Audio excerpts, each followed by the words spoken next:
Ito kami ngayon sa Muara Pantai, Indonesia.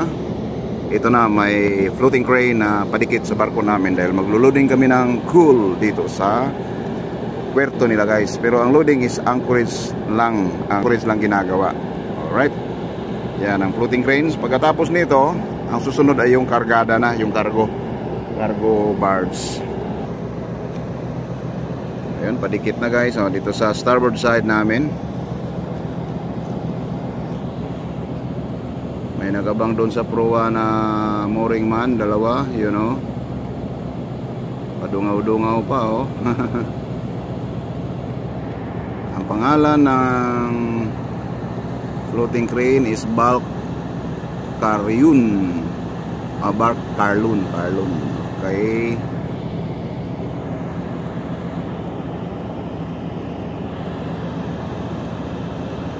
Nabantayan ko to, guys, dahil didikit sila, baka biglang magbanggaan ng malakas. So kailangan mamonitor natin ang pag-alongside nila. Alright, may nag-assist na tugboat, PWT 57 ang pangalan. Malapit na sila makadikit, guys, oh. Yung crane na yan, dalawa, yun ang dakot sa mga kargada doon sa barge na didikit din sa kanila.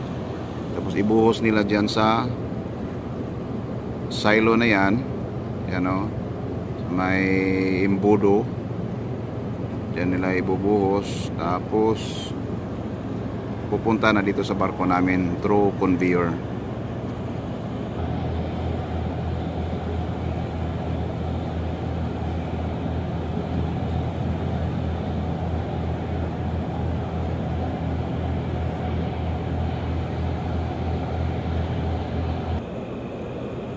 Kadikit na, guys, oh.